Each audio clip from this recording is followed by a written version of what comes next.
Chapter 2. Aspiration. With the clear perception of one's own ignorance comes the desire for enlightenment, and thus in the heart is born aspiration, the rapture of the saints. On the wings of aspiration man rises from earth to heaven, from ignorance to knowledge, from the under darkness to the upper light. Without it he remains a groveling animal, earthly, sensual, unenlightened and uninspired. Aspiration is the longing for heavenly things, for righteousness, compassion, purity, love, as distinguished from desire, which is the longing for earthly things, for selfish possessions, personal dominance, low pleasures, and sensual gratifications. As a bird deprived of its wings cannot soar, so a man without aspiration cannot rise above his surroundings and become a master of his animal inclinations. He is the slave of passions, is subject to others, and is carried hither and thither by the changing current of events. For one to begin to aspire means that he is dissatisfied with his low status, and is aiming at a higher condition. It is a sure sign that he is aroused out of his lethargic sleep of animality, and has become conscious of nobler attainments and a fuller life. Aspiration makes all things possible. It opens the way to advancement. Even the highest state of perfection conceivable it brings near and makes real and possible, for that which can be conceived can be achieved. Aspiration is the twin angel to inspiration. It unlocks the gates of joy. Singing accompanies soaring. Music, poetry, prophecy, and all high and holy instruments are at last placed in the hands of those whose aspirations flag not, whose spirit does not fail. So long as animal conditions taste sweet to a man, he cannot aspire, he is already satisfied. But when their sweetness turns to bitterness, then in his sorrow he thinks of nobler things.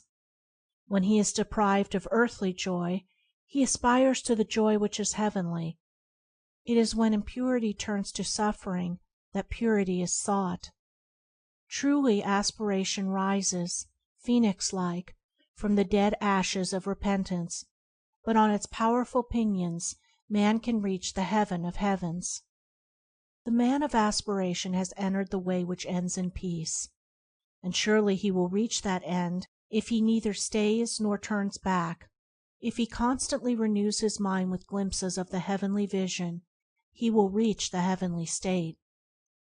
Man attains to the measure that he aspires. His longing is to be the gauge of what he can be. To fix the mind is to foreordain the achievement. As a man can experience and know all low things, so he can experience and know all high things. As he has become human, so he can become divine. The turning of the mind in high and divine directions is the sole and needful task. What is impurity but the impure thoughts of the thinker? What is purity but the pure thoughts of the thinker? One man does not do the thinking of another.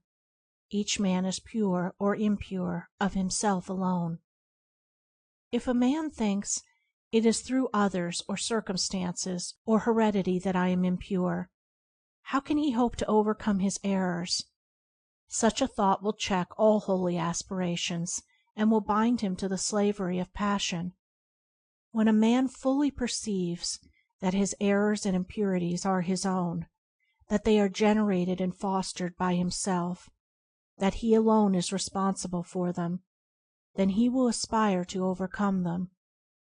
The way of attainment will be opened up to him, and he will see from where and to what destination he is traveling.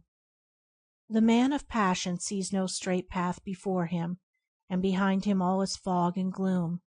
He seizes the pleasure of the moment, and does not strive for understanding or think of wisdom. His way is confused, turbulent, and troubled, and his heart is far from peace. The man of aspiration sees before him the pathway up the heavenly heights, and behind him are the circuitous routes of passion up which he has hitherto blindly groped. Striving for understanding, and his mind set on wisdom, his way is clear, and his heart already experiences a foretaste of the final peace. Men of passion strive mightily to achieve little things, things which speedily perish, and in the place where they were leave nothing to be remembered. Men of aspiration strive with equal might to achieve great things, things of virtue, of knowledge, of wisdom, which do not perish, but stand as monuments of inspiration for the uplifting of humankind.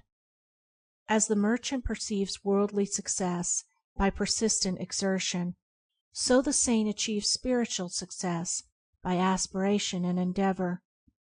One becomes a merchant, the other a saint, by the particular direction in which his mental energy is guided. When the rapture of aspiration touches the mind, it at once refines it, and the dross of its impurities begin to fall away. While aspiration holds the mind, no impurity can enter it, for the impure and the pure cannot at the same moment occupy the thought. But the effort of aspiration is at first spasmodic and short-lived. The mind falls back into its habitual error, and must be constantly renewed. The lover of the pure life renews his mind daily with the invigorating glow of aspiration. He rises early, and fortifies his mind with strong thoughts and strenuous endeavor. He knows that the mind is of such a nature that it cannot remain for a moment unoccupied, and that, if it is not held and guided by high thoughts and pure aspirations, it will assuredly be enslaved and misguided by low thoughts and base desires. Aspiration can be fed, fostered, and strengthened by daily habit, just as desire. It can be sought and admitted into the mind as a divine guide, or it can be neglected and shut out. To retire for a short time each day to some quiet spot, preferably in the open air, and there call up the energies of the mind in surging waves of holy rapture, is to prepare the mind for great spiritual victories and destinies of divine import. For such a rapture is the preparation for wisdom and the prelude to peace. Before the mind can contemplate pure things, it must be lifted up to them. It must rise above impure things, and aspiration is the instrument by which this is accomplished.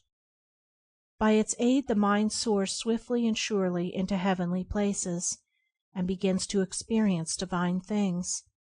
It begins to accumulate wisdom, and to learn to guide itself by an ever-increasing measure of the divine light of pure knowledge.